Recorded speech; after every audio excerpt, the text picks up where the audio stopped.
Public dialogue and civic engagement are important. They play a role in improving the health and well-being of Texans across our great state. That's why Blue Cross and Blue Shield of Texas is proud to support Texas Tribune events like the conversation you're about to see. Please welcome our distinguished panelists. So this conversation, as advertised, is about the next 5 years. But of course, the backdrop against which the next 5 years will take place, Chairman Morrison, is the last 9 months, and particularly at the beginning of this year, the 140 days in which you and the legislature were in session. As you look back on the work of the 84th session, would you say it was a good session or a bad session for the environment?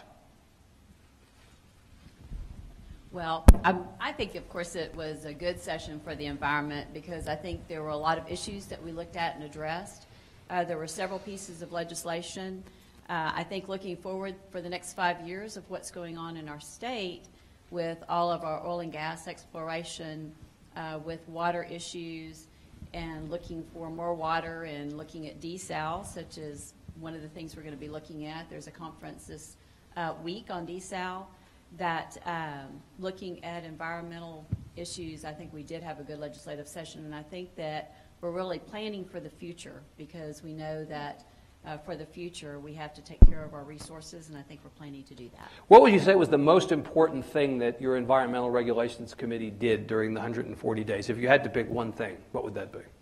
Well, of course, one of the main things that we did, and I know that people have watched, is trying to streamline the processing process, but still have a lot of input for our constituents and those that are affected. But I think one of the things that had really hampered what was going on as far as businesses wanting to locate here or expand was that our process of permitting had some issues. And so we looked at those and addressed those, but wanted to do a balance to make sure that individuals and affected parties had the same process of being able to come in and express concerns if there were those concerns, to make sure that they were more equal. So you all passed and the governor signed legislation that would streamline the permitting process. Yes, Right. yes, yes. And what this permitting process did, and looking at other states don't have a contested hearing process, and we were really falling behind with other Gulf states as far as bringing business in.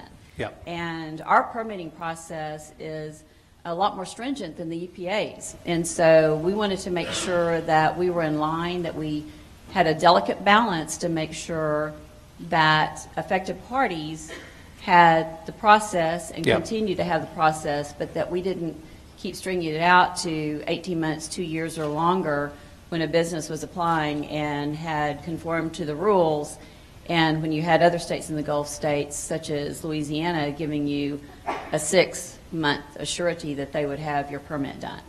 Commissioner Baker, from the TCEQ's perspective, what you just heard from Chairman Morrison square, that's what you think was the best outcome or the byproduct of the 84th session?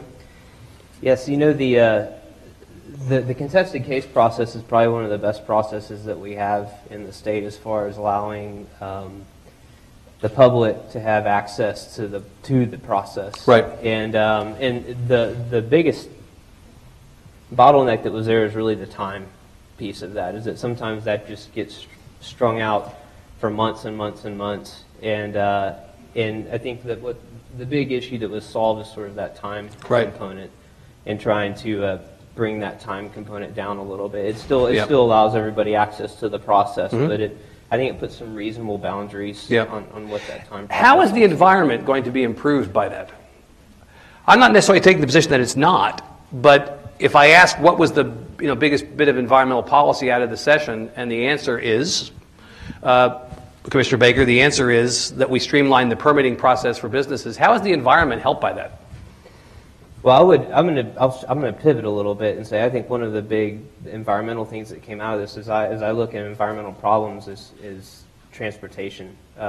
Cars sitting on the roads in the middle of the heat of the day does more to harm our ozone than anything else in the state, and that's Houston, Dallas.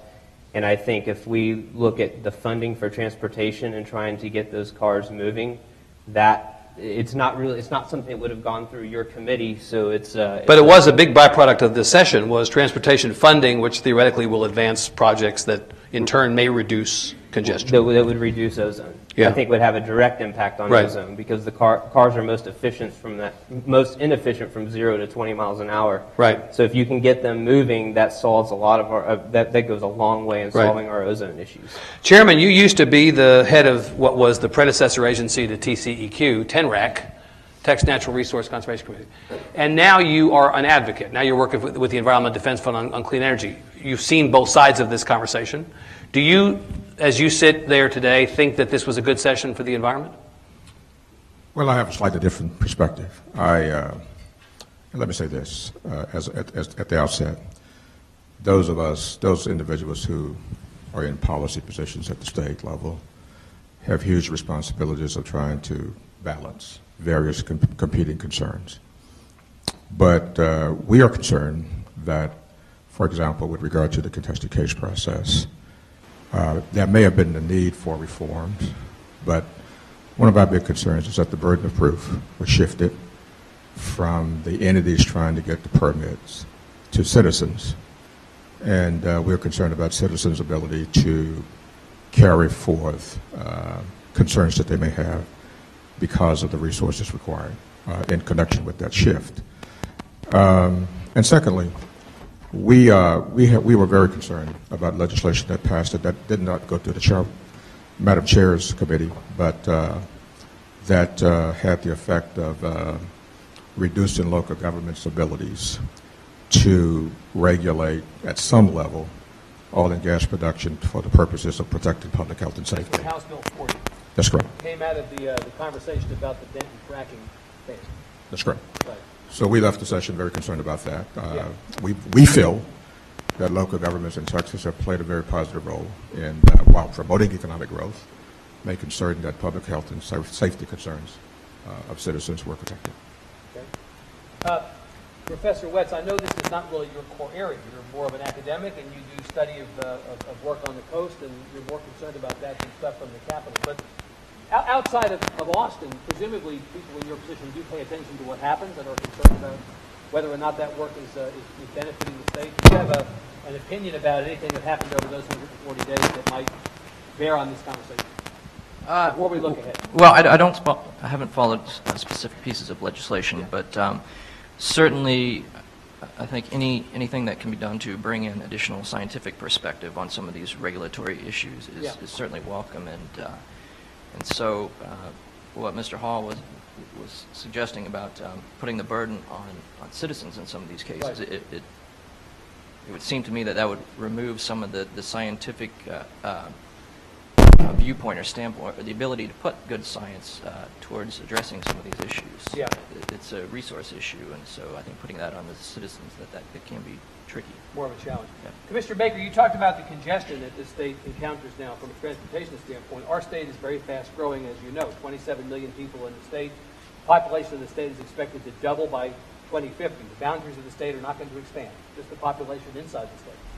That has the potential to put a strain on the resources that we have available to us, natural resources. The physical and social infrastructure of the state is potentially going to be strained by the growth in population. As we think about the environmental issues or areas of the environmental policy that we're looking at over the next 5 years, air, water, land use, coast, what do we do to get out in front of that population change? How do we accommodate all the people who want to move here? At the same time, ensure that the conditions that got them here remain the conditions that will keep them here. So I think I'll start with water, because when you talk about specific resources, if I were to should I give you a pause for a second? You got it? Okay. Try again. I would start with water. If you look at the population in Texas from 2000 to 2010, we grew by 4 million people. As you alluded to, the population is going to continue to grow. If I look at one resource that is static, it's water. Our population is growing, but we're not adding any new water to the system. Right. And so I think not this legislature, the legislature before went a long way in the SWIFT funding and the $2 billion that can be used for water projects. There's a piece of that that's for research. Also on the local level, governments are really making some hard decisions about restricting the number of days you can water your lawn, for instance, which is not a popular thing to do and has a direct impact on the revenues that local cities bring in. So there are some tough decisions, but the drought got everyone's attention, and I think we're on the path where we're going to start seeing more and more in that area, starting with the legislature. So the likelihood, given the growth in population, is that we're going to see more restrictions on water use, not less. Even with the SWIFT, we're going to have to focus on conservation and water use as a big policy issue going forward. I don't see how we don't. It has to be. There has to be. If the population is going to continue to grow, the economy is going to continue to grow. We're going to try to accommodate everything. We have to figure out either one way to find new water, and that's through possibly desal, using brackish aquifers or seawater. So there are using aquifer storage. There's ways to get there, but these are things that are expensive. The technology is not quite there yet. But I think what we're seeing is that I think the market, people wanting to move to Texas, will drive us there. Chairman Morrison, there are two issues in the area of water. One is quantity, and the other is quality. The first is access to water, which was a concern coming off of the worst one-year drought in the history of the state. Going into the 2013 session, all the focus was on water. Less so in this session. But the second concern is the quality of the water we have adequate? In many places in the state, they have both a quantity problem and a quality problem. Right, you're absolutely right, and I think because of the drought, being the worst drought since the 50s, and so many people not having been through a drought such as that, I think the one positive was because all of us had to learn to conserve and do more conservation. I think that people are more aware of the water, and also you're talking about quality. I mean, those of us that live on a river and are downstream and get our water from different resources, we know that quality can be an issue also. And so I think it's very important. The SWIFT funds are going to be very important for projects. And then as that money is put back into the fund, it continues on for more projects. I think the desal is very important. It's something, I mean, we have all this brackish water, we have seawater, and it's been so expensive. But I think in the next, with the research and all that's going on, that definitely we'll see some changes there and some very positives. But quality of water is a problem in transportation of water, and those that have an abundance and those that don't have much, and the quality. But I think the drought really did bring home to everyone that and I think people are more conservative now with conserving their water. You get used to it, and it's something that you know that you need to do as we continue to grow, because our state is growing. On the water quality issue, Chairwoman, are there a set of regulations? Is there a regulatory piece to this that we need to be thinking about going forward? Again, given the growth of our population, the fact that water quality is a legitimate concern given all this activity going on in the state, where should the state enter this conversation from a regulatory piece? Well, and I think that's something that we're learning as we go through and looking where our populations are and where we need water and where the quality is a problem. And, one of the things that we have to really watch is, as we were talking about earlier, where the population's going and where their water is coming from, and make sure that we have all of those projects that we can work with. And I think that's why with the SWIFT funds, bringing projects from communities and communities binding together to bring those projects, I think that's going to help a lot with putting together the quality issues also of things that different areas of the state see that they need. Professor Wetz, this is your area of study, is water quality, and specifically on the coast, but you talk about human behavior and the impact it has on water quality. In a state with this many people and with this much business activity, do you have concerns for the next 5 years about the quality of our water and what we need to do to ensure that it stays high? Well, certainly it's always a concern when you have rapid population growth. Right. And as Ms. Morrison said, though, if we know where this population growth is going to occur, we have a pretty reasonable idea of things that we can do to mitigate the impacts of population growth, and we just need to start taking those into consideration in terms of how we plan our growth, and I think that has potential to go a long way in terms of dealing with some of these issues or nipping them in the bud. Chairman Hall, this is one of the great tension points always in a state like Texas, which loves to attract business and wants to brag about how low regulation on business activity is one of the great features that allows us to attract business. Do we have adequate regulation in place to ensure that the water quality of the state remains high going forward? Let me pivot back to the supply question. Oh, sure. We have the opportunity in Texas, because of technology innovation, to significantly reduce the amount of water that we're using. The power sector, the electricity sector, for example, is an area where there are great opportunities. I'll highlight one set of statistics.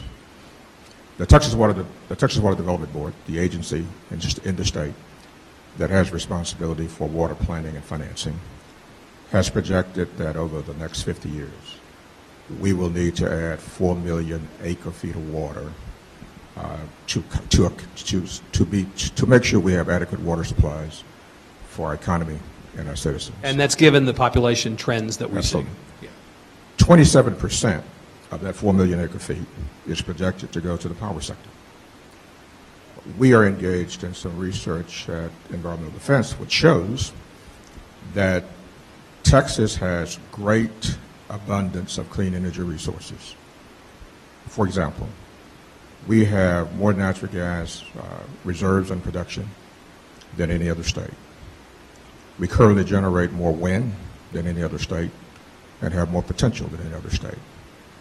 We have more potential for solar than any other state, as well as the ability to harness more energy efficiency and demand response. When you look at how we are generating electricity today, for example, historically, coal imported from other states has been our primary source of electricity. It takes about 580 gallons of water to generate 1 megawatt hour of electricity.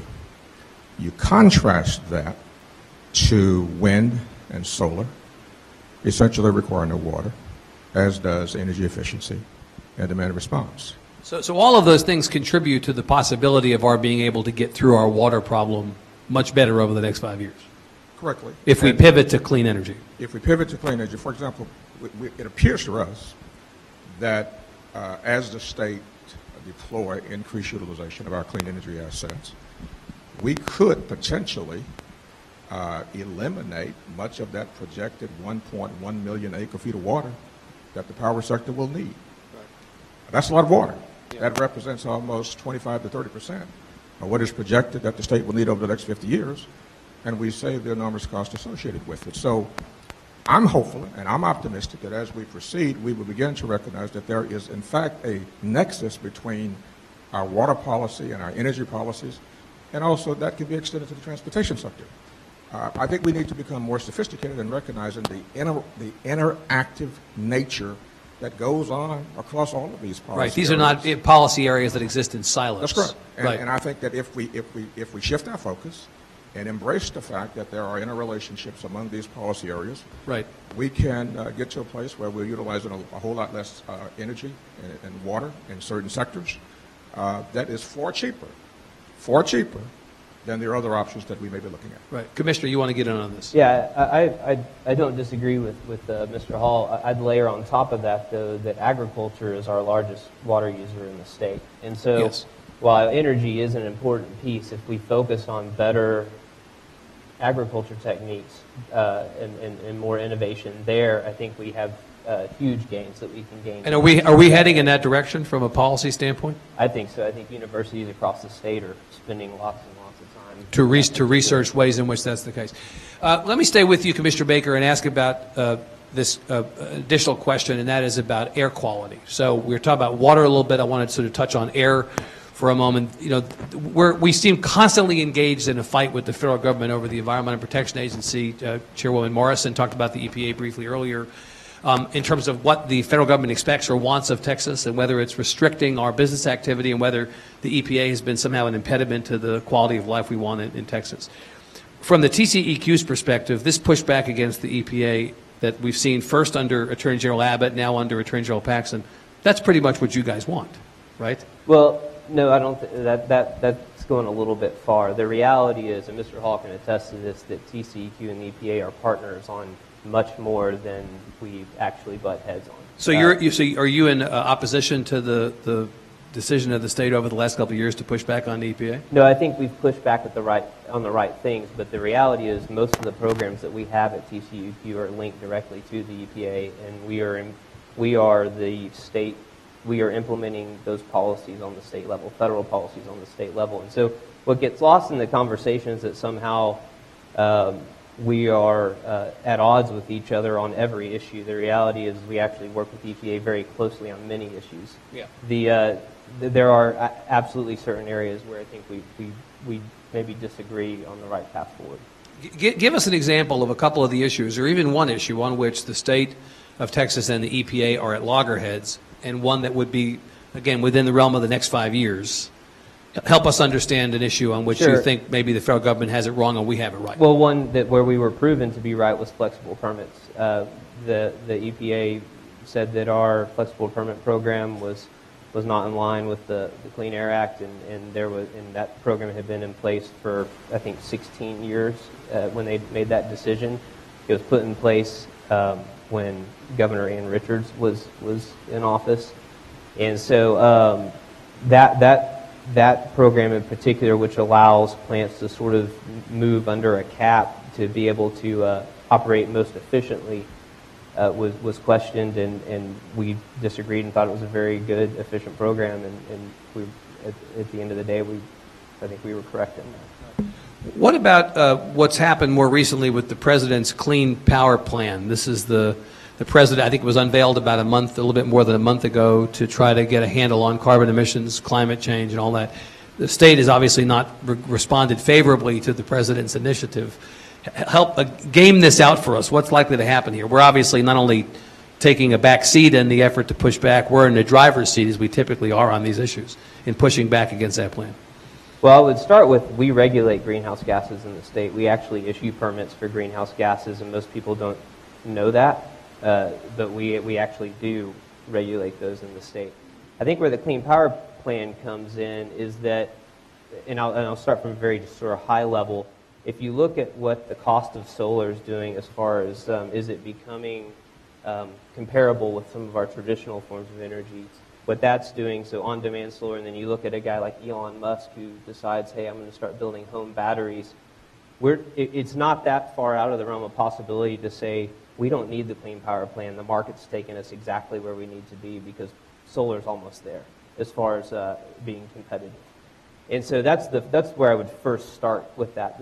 But the Clean Power Plan, the challenge with it is that it's not that it does things that have never been done before under the Clean Air Act. I think one in particular is it creates a cap. If you look at the way it's set up, the only way to get to the numbers that are in there is to create a cap and trade program.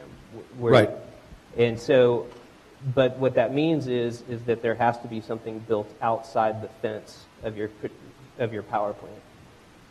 There's some real question from the legal authority of the Clean Air Act that says, can you go outside and require something outside the fence of the power supply? And so that's where the challenge lies. Yeah. It's more in the nuances that are inside the plan. So that the plan may in fact represent, relative to the Clean Air Act, overreach. Right. And the other part of it is I would say, the Clean Power Plan is for existing sources. They have another rule that's out right now that has to do with new sources, and it's important to note that new sources don't have to meet the same standards that existing sources have to meet. So what you're saying is a brand new plant can be dirtier than an old plant, and logically I have a hard time getting there on how that works. So your concerns, it sounds like, are about the consistency of these plans and procedural matters more than just the simple fact of the mandate. Yes. Yeah. Absolutely. Mr. Hall, do you agree with Commissioner Baker that somehow the Clean Power Plan put forth by the President is wrong for us? Well, I believe that I've had opportunity to work on clean air quality issues, water issues, and energy issues for the past 30 years. I've seen lots and lots of regulations be proposed and finalized. by the EPA. After looking in depth at what's going on in this state with regard to how we use power, I am convinced that the Clean Power Plan is the most favorable set of regulations that the EPA has put in place with regard to the state of Texas. And let me explain why. First of all, within our competitive market structure within ERCOT, we are already transitioning to a clean energy economy. If you take baseline projections that ERCOT has laid out, projected to 2029 or 2030, current trends gets us 47% of the way towards compliance. So, and then when you add additional current trends that are underway, such as the amount of wind that is being added to the grid, the same with solar, the decline in prices of those resources, and the fact that the Clean Power Plan will facilitate increased utilization of natural gas, where we have more reserves and production than any other state, it seems to me, based on objective data, that the Clean Power Plan can really be transformed from an environmental standard to a robust economic development strategy for the state of Texas. Each of us who are aware of what's going on in this state have seen over the past, all of our lifetime, we have seen the state of Texas take proactive actions to facilitate increased production and utilization of natural gas and oil. We've got more potential than any other state with regard to these other clean energy resources. Yep. It seems to me that and that was one other fact I want to add. Today, wind is cheaper than natural gas, and as Toby indicated, solar is becoming very competitive as well. We've got the opportunity to embrace all of our clean energy resources, including natural gas, wind, solar, energy efficiency. Right. And because if we did that, we could turn this into a robust economic development strategy. You think there's an economic development aspect to this? Absolutely. Yeah. Chairman Morrison, do we have an emissions problem in this state? Do you think that we need to address? Well, I think as we look at the policies that we have, I mean, our business has really reduced their emissions, and they're doing very well. As we discussed earlier, the biggest emission problem are vehicles. And so if you look at the areas, the Dallas-Fort Worth area, the Houston area, those areas that have more and more traffic and more people keep going to the same areas and polluting more, that it's really an issue of more transportation within our larger communities that is really producing the higher emissions. Our businesses have done a great job of reducing their emissions. So no additional need for regulation on business as it relates to this? Well, no, my concern is, such as this initiative that's come down from Washington recently, is you look at ERCOT and can you really accomplish that in the time frame they're giving? You look at a clean coal plant that is under the emissions and doing better, and as we were talking about, the new ones can have more pollution than the old ones. And can ERCOT really stand, and where will we be with electricity in the time frame that they're looking at? I think that's a real problem that all of our producers of energy are very concerned about, that ERCOT cannot handle this, and I don't know that our citizens are going to be real pleased with brownouts and not having electricity. Now, Chairman, you know that the President's Clean Power Plan is in part an effort for him and for the country, as he explains it, to address climate change. Mm-hmm. This is no small controversial topic. There are people in this state and elsewhere who actually say we don't even have climate change. Climate science is something we don't believe in. We deny it. For the record, do you believe in climate science? Do you believe in climate change? I think the issue is there are so many different scientific interpretations of what's going on. And if you look back over time, we have seen climate changes relative over the years. And so for me, I haven't been convinced one way or the other at this time, because there are so many different, depending on who you talk to, right, depending on what scientists you talk to. But if you look back over the years of the way the climate has been in, it comes and goes as far as what type of climate there is. And so I think that's still a topic that I don't think is convincing. You don't think it's a settled topic? Right. Professor Wetz, do you have any concerns about whether this is a settled topic? It is a settled topic. 97% of climate scientists agree that it is a settled topic, and we're already seeing some of the impacts in Texas with sea level rise. This is, again, your area of study. Yeah, with warming water temperatures, which has the potential to affect fisheries and water quality. In my personal opinion, the real debate needs to be, what do we do about it? Not whether, but what. Exactly. Yeah. Commissioner Baker, climate science is or is not a settled thing? I believe that that there is some change going on. If you look at the actual data, even if you look at very conservative, I guess scientist Roy Spencer, he would say that that the temperature has gone up slightly. Now, I do have an issue with the models versus the data, and what a lot of this is being driven by are models that extend out and show very dramatic increases in temperature when you look at the actual data, and the data doesn't match what those models that are in the UN report purport to show. So I think that there are some gaps in the understanding that have to be acknowledged and have to be explored, and we have not gotten there yet. If you go back to the Clean Power Plan, the issue I have there is try to quantify what that does as far as climate change goes. The only number I've seen that quantifies what the Clean Power Plan does as far as temperature is, and it wasn't done by EPA, it was done by an outside group, says that it would affect temperature by 0.01 degrees. So basically what you're doing is putting an entire new rule in place with no actual, if your goal is to address climate change and address global warming, or does the question is, does that plan even do it? Is the juice worth the squeeze? Because they haven't quantified what that is. Right. So that's a question that I have, is what's the benefit that comes out? I see the benefit that Mr. Hall talks about the idea of sort of there's these other things that happen, but if the ultimate goal is temperature and what are we doing about it? Yep. They haven't quantified that. And from a regulatory standpoint, that's what I want to know. As a regulator, what's the outcome of what we're doing? I want to know, give me the law, give me the science and data, let me operate inside that and let's get there. But if you can't tell me what we're even shooting for, what the outcome is, then it becomes very hard for me to go in and do. So in the absence of a quantifiable outcome, leaving aside the merits of the Clean Power Plan, you do or do not believe in climate change? I believe that it is possible, but there are absolutely gaps in understanding because the models do not correspond with the data. Chairman Hall, do you have any doubt about the existence of climate change? It is a real problem, and for the benefit of my children and grandchildren, I think we should make it a top priority and address it. Professor Wetz, you mentioned the impact of climate change on coast, on subsidence and on other issues related to the coast. Obviously, you're in a community that cares enormously about this particular set of issues.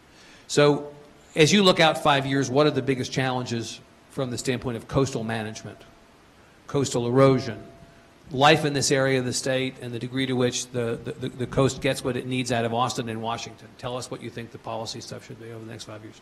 Well, climate change, it's a long-term problem. And so I think even small advances in terms of our ability to discuss this problem and acknowledge that it is a problem, that's certainly a good first step. We are certainly facing some serious challenges in terms of sea level rise on the coast. Part of that is due to subsidence, part of that is due to the warming oceans, which expand. And so there have been a number of studies done by very qualified scientists, including some here at the Hart Research Institute, that have shown the potential long-term impacts of sea level rise on our coastal resources, including our infrastructure, our built infrastructure, and it's going to be very costly. So we really need to move this into not necessarily acknowledging that this is real, but talking about what do we do about it. And as a practical matter, so go to that specifically. So you've got the chairwoman of environmental regulations here. You've got one of the commissioners of TCEQ here. If you could say to them, the one thing you need to do in the next 5 years is blank, fill in that blank. Acknowledge that this is an issue and that we should start having a discussion about how do we, for instance, adapt to this issue. How do we adapt our infrastructure to it? One of your areas, Commissioner, and one of the boards on which you serve deals with matters related to the coast. So respond to that. What do you think from the perspective of the coast and this community, which cares disproportionately about the health of the coast relative to others? What do we need to be focused on for the next 5 years? Well, you know, so I'm overseeing the distribution of the funds related to the BP oil spill, Deepwater Horizon. Right. And I think I wouldn't say it's a game changer, but it's as close as we're ever going to get to being able to take a fund and direct it to coastal issues. And so that's the benefit of those funds has to accrue along in the coastal zone or 25 miles from that zone or up those watersheds. And so we are going to have, when you add all of that money up, it's over $1 billion. We've never had anything like that that's been directed to the coast. And in fact, the very first award letter was for the Texas A&M Corpus Christi for research on this very issue, on the idea of what do we need to do. It's the one Gulf idea that ecosystem health is related to human health, and then the idea of building a database that's searchable so every scientist along the coast has a place to go and find that. But that was done, that's here, one of the first places that's been awarded any money. We're about to open an application process for $56 million in early January. It's the first round of funding, and it can be used for ecosystem restoration, environmental projects, storm resilience, research, economic development, job creation. It runs the gamut. So all the things that are impacting our coastal areas, it is an opportunity to go out and find those things. So research projects that he may be working on that we could partner with and help fund, that's an absolutely great opportunity to do that. So before we go to the audience and bring them into the conversation, let me ask each of you, Commissioner Baker, Chairman Hall, and then Chairman Morrison, same question I asked Professor Wetz, and that is you have one opportunity over the next 5 years to positively impact environmental policy for this state. You have one thing, wave your wand over it, and it happens. What would that be? You have to start with me. I am starting with you. Your Baker begins with B.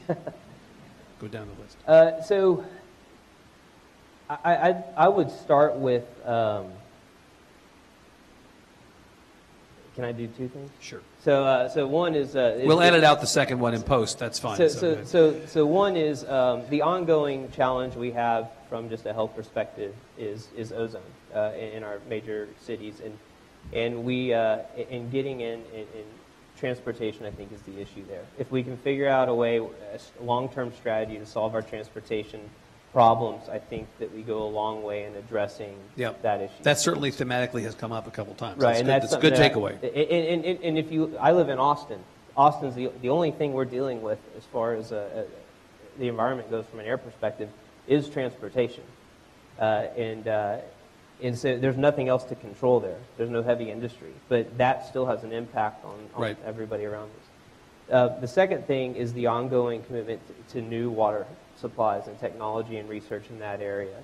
We have to get creative, we have to be innovative, and we have to think about outside the box, and that's everything from new sources to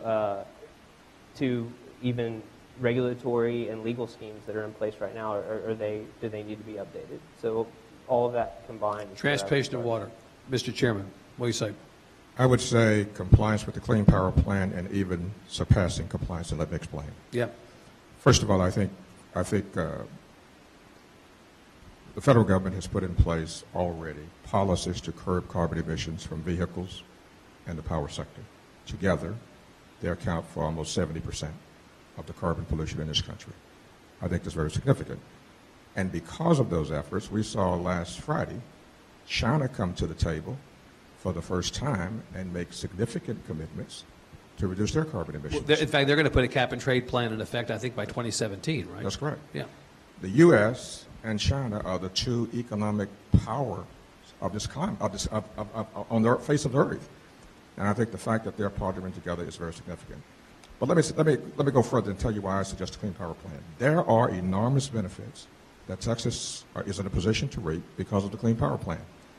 It is by far the most cost-effective water supply strategy we have.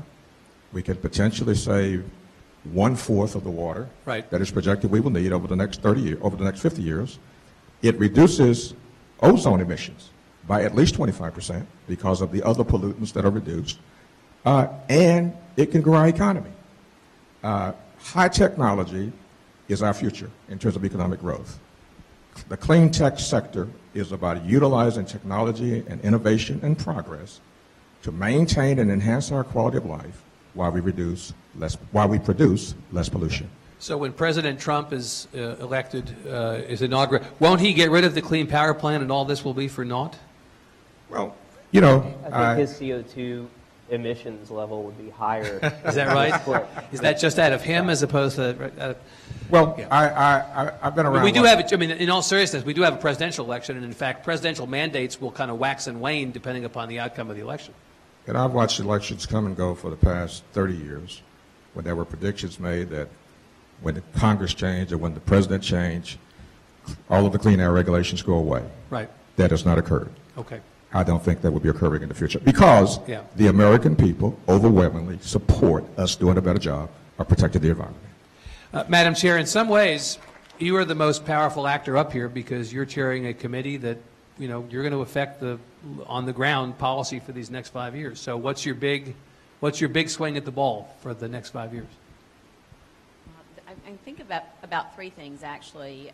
Working very closely with TCEQ and working on our issues that we have with different things and upholding the permitting process and policies. I think as far as one of the things our state needs that we talked about so much is water, and I think making sure we have a good desal plan and move forward with that. I think that's something that we need to do. But also as far as the coast and things going on the coast, one of the things that we were talking about erosion and things going on the coast is a coastal barrier system. I mean, I served on the interim committee last interim. I'm serving on the committee this interim. And I think that is something that we need to make sure that we work on very diligently because there has not been a coastal barrier system, or we have storms that come and go. Luckily, we haven't had one this year. Yep. Have not had a huge one since Ike. But when we do have a storm, it can shut down our entire state. And I think a coastal barrier system is something that we need to make sure that we not only talk about, but we come up with a plan and implement. And I know our Land Commissioner is really involved in that. And the discussion during the last interim of what was going on and what we needed, I think it's something we need to carry through with, and I think that'll make a big difference also. Okay. Agnes, how are we going to do Q&A? We have a microphone. We're going to walk around. Okay, so we're going to walk around. If you have questions for our panelists, Agnes will walk around. Please put your hand up. And we'll get to as many questions as we have in the time. Professor, you don't have any issue with the coastal barrier. All right. That'll be for the web extra after this conversation. Okay. Ma'am. Good. You can just use your outside voice if necessary. I've given up on the audio, so go ahead. It is, I understand. I'll give you mine. And I'll repeat the question. Yes, ma'am. Thank you.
Sister, you have the, let me ask you a question, please. Right.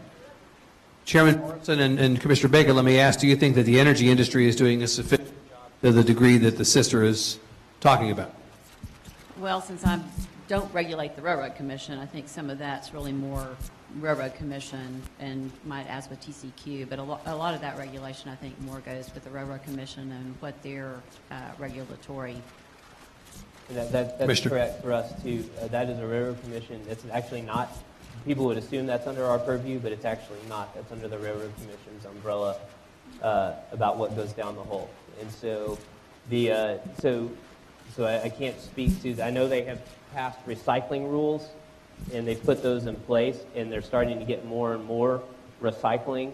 But as far as that particular issue, it's not something that we have any. Do you have an issue with the sister's premise, with the premise of her question that somehow maybe it is energy and not agriculture to which we should be looking for conservation and for reuse if we're going to get out ahead of this problem? I think everyone has to look at conservation and reuse. I think that's something we all need to look at in every aspect of using water. Okay, other questions? Ma'am? I'll repeat your question if I have to. Go ahead. Okay, I tend to be pretty good. Boy, you're great. You brought your own mic. Huh? Okay. I would agree that all against the law, Christi's dirty power plant. And we were able to fight against it because the company had to prove that their plan was going to be all clean and squeaky. So this gets back to burden of proof. Yeah. Now the law says I Right. have to come up with the scientists and things and the proof to show their plan is bad. Right. How is that not? Well, and Chairman, the questioner makes a good point specific to a project near here, but there's a broader question that I've been asked many times by people out in the state of Texas who say, look, I'm all for a positive economic development, but it seems as if on environmental regulation the balance is tipped more toward business and away from the public. Well, and this gets to the point that Chairman Hall was making earlier about the changes in policy that now require citizens to be the ones to bear the burden of proof. What about that? Well, to receive the permit from TCEQ, the company has to prove without a doubt that they are not harming the water and harming the environment and all of that. So basically, that has to be proven to receive the permit. So that is TCEQ's permitting process. And so they have to prove that that's the case. So even in the permitting legislation, the streamlining that you alluded to earlier, it remains the case, you're saying, that with has permitting not at the changed. TCEQ, that is, and that, Commissioner, that's true. That is not That changed. has not Right. changed. And the other part of this is a brand new law, and as we always find out in brand new laws, how does it ultimately get implemented? You know, I think the idea that the sky is falling, it's a little bit premature to go down that path. I like to wait and let's see.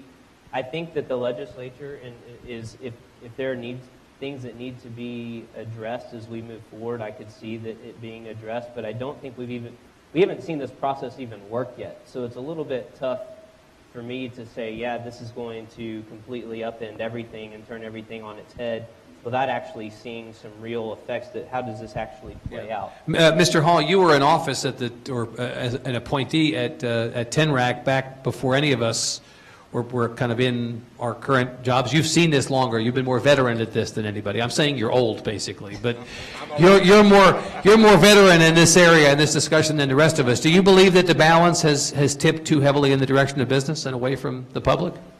Well, I will say this. When I was at TCEQ, I gave considerable attention to streamlining the permitting process. Having said that, I would hope, perhaps next session, the legislature will look to effective models that exist across the state and across the country, where businesses are actually encouraged outside of the permitting process to work with local citizens on concerns on a proactive basis. I've been fortunate to do some work in Port Arthur, Texas over the past 15 years, and the refineries and the petrochemical companies came together there, established a community advisory group that meets on a monthly basis, and because of the collaboration that went on, and the companies even agreed in some instances to go beyond regulatory requirements to address local community concerns. Right. That in that city, over a 5-year period, without a contested case. The largest refinery in North America was constructed, and every refinery and petrochemical company there, I think it's about a dozen, completed significant expansions with community support without a contested case hearing because of the effective collaboration that went on between businesses on an ongoing basis and local communities. Good thing. All right, Agnes, one more. We're going to take one more question from the audience before we let you all go. Sir.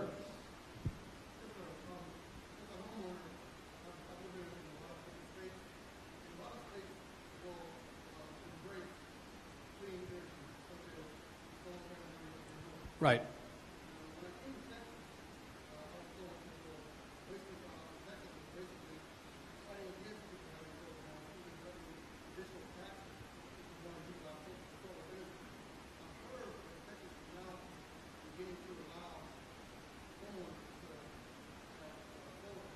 Yep.